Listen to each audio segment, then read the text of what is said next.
नमस्कार, मैं हूं डॉक्टर चक्षु।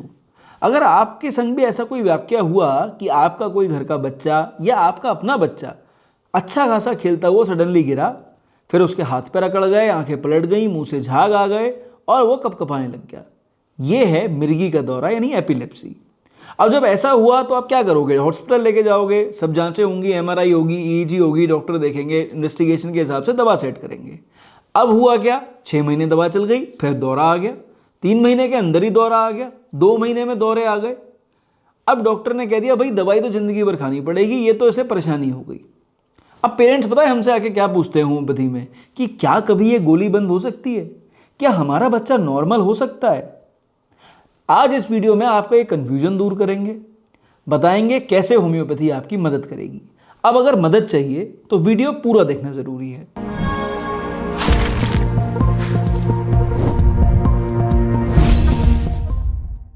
डॉक्टर्स क्यों कहते हैं कि दवा जिंदगी भर बंद नहीं होगी?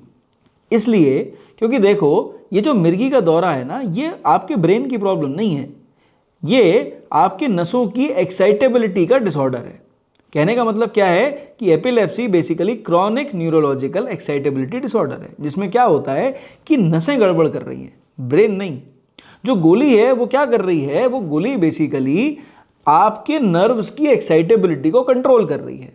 तो आप जब रिपोर्ट्स कराएंगे तो रिपोर्ट्स नॉर्मल आएंगी, उसमें दिक्कत नहीं आएगी। आपको लगेगा हमारा बच्चा सही चल रहा है, क्योंकि गोली नसों को एक्साइट होने से कंट्रोल कर रही है। अब अगर फीवर आ गया, बच्चे को कोई शॉक लग गया, किसी तरह का इन्फेक्शन हुआ जिसकी वजह से बच्चा कमज़ोर हो गया, या XYZ कोई भी प्रॉब्लम हुई, कोई ऐसा एक्साइटिंग फैक्टर, कोई ऐसा एलिमेंट जिसकी वजह से वो गोली का असर कम हो गया, तो क्या होगा? फिर दोबारा अटैक आ जाएगा। इसका क्या मतलब है कि क्या हम मिर्गी के दौरे को सही कर रहे हैं? नहीं, हम सिर्फ मिर्गी के दौरे को आने से रोक रहे हैं। तो क्या ये सही इलाज है?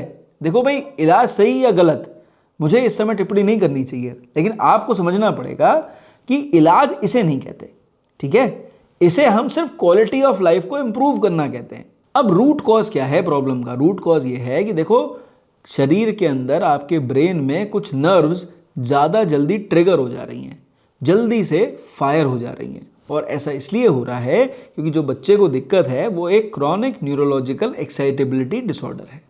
अब यहाँ पर क्या होता है कि भाई अगर सपोज करो कुछ चीज़ें बच्चे के खिलाफ हैं, सपोज उसकी नींद पूरी नहीं हो रही, उसे तेज़ बुखार है जिसमें कि उसकी बॉडी रिकवर नहीं कर रही, किसी स्ट्रेस में चला गया, डर गया, किसी शॉक में चला गया, कोई नई परेशानी डेवलप हो गई जिसकी वजह से बच्चा कोप अप नहीं कर पा रहा, तो ऐसी सिचुएशन में क्या होगा? ऐसी सिचुएशन में आपकी नर्व्स जो हैं वो ट्रिगर हो जाएंगी और नसें ब्रेन में जो ट्रिगर होंगी वो रैपिड मिसफायर करेंगी, जिसकी वजह से मरीज को ये सारी दिक्कतें आएंगी। मैं बड़ी आम भाषा में आपको समझा रहा हूँ, ठीक है? डिटेल बहुत सारी हैं।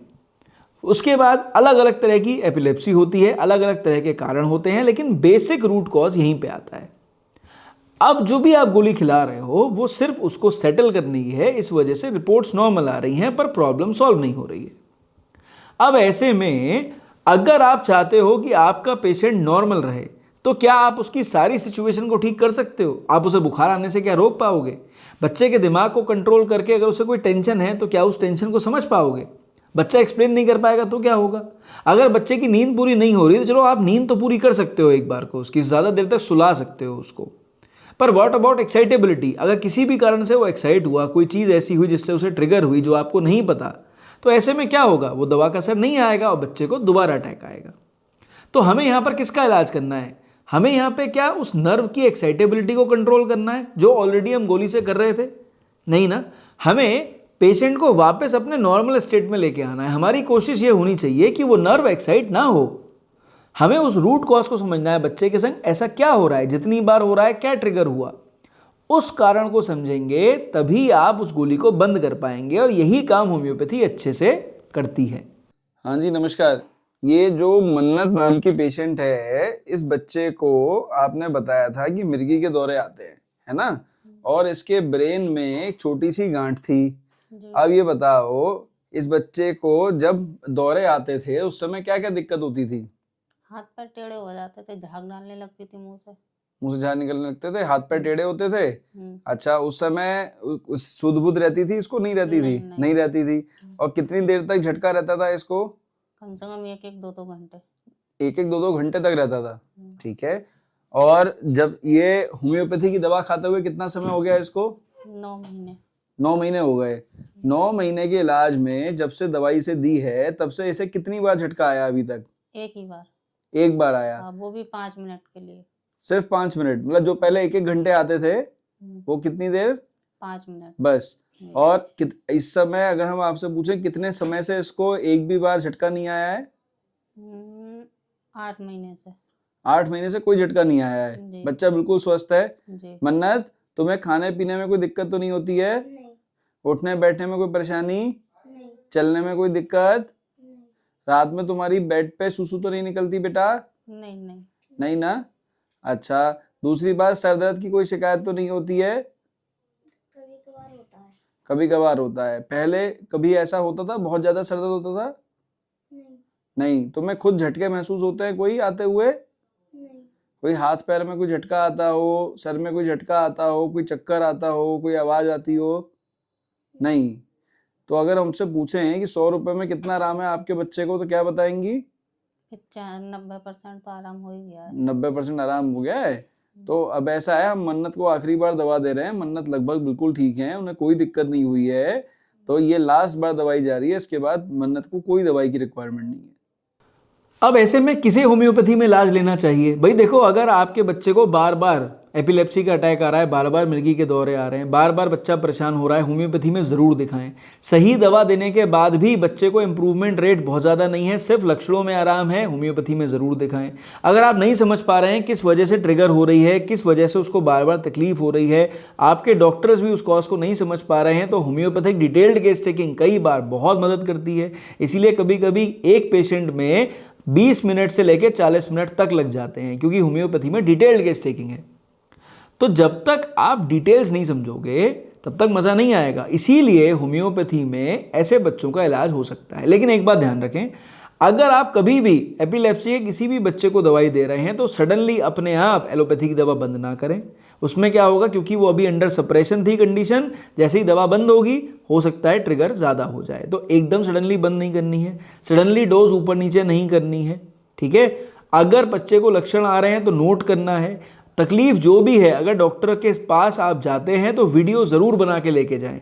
अगर बच्चे को मिर्गी का दौरा आ रहा है तो उसकी वीडियो अगर आप डॉक्टर को नहीं दिखा रहे हो, डॉक्टर नहीं समझ पाएंगे कंडीशन क्या है और उस कंडीशन में रिकवरी कैसे करनी है। ये चीज़ें अगर आप दिमाग में रखोगे तो होम्योपैथी आपकी पूरी मदद करेगी। अब देखो, कुछ बातों का आपको घर पे ध्यान रखना पड़ेगा। बच्चा समय से सोए, बहुत इंपॉर्टेंट है। आपको घर पे माहौल बनाना है कि भाई 10 बजे तक बच्चा ऑन बेड चला जाए। अगर दोपहर में सुला दोगे सिर्फ इसलिए कि अपनी नींद पूरी हो जाए, बच्चा रात में देर से सोएगा। ऐसे में बच्चे को दिक्कत आएगी। अगर बच्चा कुढ़ रहा है, उसे स्ट्रेस है किसी चीज़ का, सपोज आप छोटे बच्चे को प्यार कर रहे हो, बड़े को नहीं कर रहे हो, बड़ा ये फील कर रहा है, गुमसुम होकर बैठा है, चिढ़ ज़्यादा रहा है, गुस्सा ज़्यादा कर रहा है, डॉक्टर को बताओ। आपने कुछ नोटिस करा, डॉक्टर को बताओ। उसके हिसाब से कई बार थोड़ी सी दवा देने से बच्चा मेंटली काम हो जाता है, उससे बहुत फर्क पड़ता है। तीसरे टाइम आपको भैया स्क्रीन टाइम तो कम करना पड़ेगा। ज़्यादा बच्चा अगर बार बार स्क्रीन टाइम ज़्यादा रखेगा, ज़्यादा वीडियोस देखता है, अलग अलग तरह की वीडियोस देखता है, किड स्पेसिफिक वीडियोस नहीं देखता है, तो देखो मेंटल ग्रोथ नहीं होने वाली है और ऐसे में बच्चे के अंदर साइकोलॉजिकल डिसऑर्डर भी बन जाते हैं, जिसकी वजह से कई बार ये स्ट्रेस ओरिएंटेड होते हैं और बच्चे को ट्रिगर हो जाता है। चौथा, भैया देखो न्यूट्रिशन का ध्यान रखना पड़ेगा। शरीर में आयरन की कमी है, शरीर में प्रोटीन की कमी है, शरीर में कैल्शियम की कमी है, आपको उस कमी को पूरा करना है। मैग्नीशियम के सोर्सेज आपको देने हैं। बच्चे के हिसाब से डिस्कशन करके उसकी खुराक थोड़ी सी सेट करनी ज़रूरी है। बच्चे कभी भी आपके हिसाब से खाना नहीं खाएंगे, बच्चे को बच्चे के हिसाब से खाना खिलाना पड़ेगा, खाना बनाने के तरीक़ों को बदलना पड़ेगा। एंड मोस्ट इंपॉर्टेंटली 5वां काम जो आपको करना है वो ये कि घर का एनवायरनमेंट ऐसा रखो जो क्योटिक ना हो। उसे डराना नहीं है, उसको बताना है कि तुम्हें कोई दिक्कत नहीं है, कोई परेशानी नहीं है, ये सही हो सकता है। आपका क्योटिक एनवायरनमेंट, एक माँ बाप अगर डर की भावना से डॉक्टर के सामने बार बार बच्चे को दिखाते हैं तो उसके ब्रेन में फीड होता है कि ये कोई प्रॉब्लम है जो फियरफुल है, डरना चाहिए, इससे उसकी कंडीशन और ख़राब होती है। अब देखो, ऐसे केसेस में होम्योपैथी जैसे मैंने बताया फ़ायदेमंद है, लेकिन आप विश्वास कैसे करोगे जब तक ट्राई नहीं करोगे। कुछ दवाइयों पे चर्चा करेंगे जो घर में रखें अगर आपके बच्चे को ऐसी दिक्कत होती है तो। पहली दवा बेलाडोना। भाई बेलाडोना 30 या 200 पोटेंसी में आपके घर में ज़रूर रहनी चाहिए। मैं प्रेफर करूंगा 200 पोटेंसी ज़रूर रखो।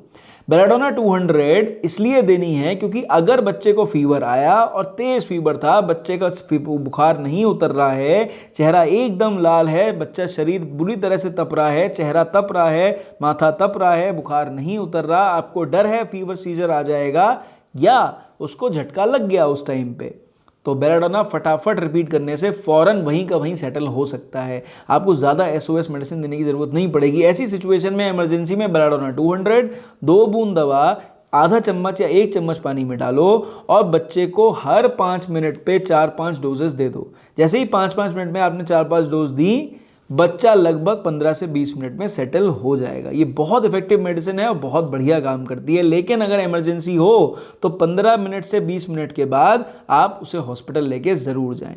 ये एक क्विक एक्टिंग रेमेडी है, काम करती है, पर डॉक्टर के प्रिस्क्रिप्शन पे इसके रिजल्ट बेहतर होते हैं। सेल्फ मेडिकेशन में हद से हद आप 20 से मिनट से आधे घंटे तक वेट कर सकते हैं, लेकिन अगर आपको लगे तकलीफ है तो 20 मिनट से आधे घंटे के बाद आप डॉक्टर के पास अस्पताल में पेशेंट को जरूर ले जाएं। देखो, दूसरी दवा में हम डिस्कस करेंगे बायोकेमिक्स। बच्चों के लिए बायोकेमिक बहुत इंपॉर्टेंट होती है, बहुत अच्छे रिजल्ट दिखाती है। तो भैया कालीफॉस 6X और क्लिकेरियाफॉस 6X घर में जरूर रखो। अगर आपको लगता है बच्चे को दिक्कत हुई है तो आप कोई और दवा देने से बेटर है बायोकेमिक टिश्यू, जो हमारी 12 टिश्यू रेमेडीज हैं वो दो ना। क्या दिक्कत है, कोई परेशानी थोड़ी है, कोई नुकसान थोड़ी करती है। कालीफॉस 6X क्लिकेरियाफॉस 6X घर में रखो, नर्व्स को काम करेगी। बच्चे के ब्रेन डेवलपमेंट के लिए क्लिकेरियाफॉस बहुत इंपॉर्टेंट है, बॉडी डेवलपमेंट के लिए बहुत इंपॉर्टेंट है। ब्रेन डेवलपमेंट के लिए कालीफॉस बहुत ज़रूरी है।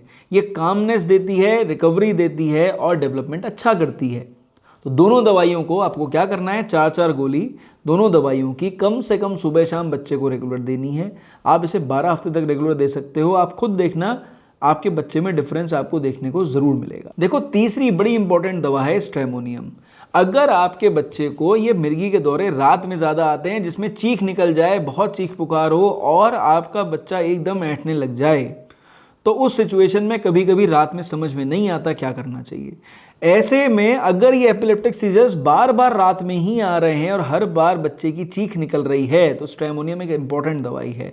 आप 2 बूंद दवा 2 चम्मच पानी में डाल के कम से कम दिन में 1 बार, ज़रूरत पड़ने पर 2 बार तक 4 हफ्ते तक इस दवा को रेगुलर दो। आप खुद देखना, रात में पड़ने वाले मिर्गी के दौरे की जो एपिसोड्स थे ना, वो बच्चे के कम हो जाएंगे।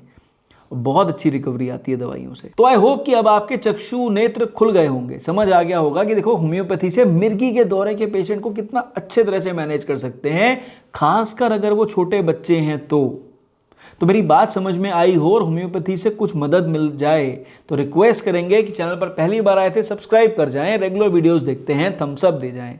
अगर ऐसी किसी सिचुएशन में फंस गए हैं, होम्योपैथी की मदद चाहिए, तो मैं और मेरी टीम आपकी केयर के लिए मौजूद है। रिक्वेस्ट करेंगे संपर्क करें, मैं और मेरी टीम मिलके आपकी पूरी केयर करेंगे। इस वीडियो में सिर्फ इतना। मेरी तरफ से नमस्कार, थैंक यू एंड जय हिंद।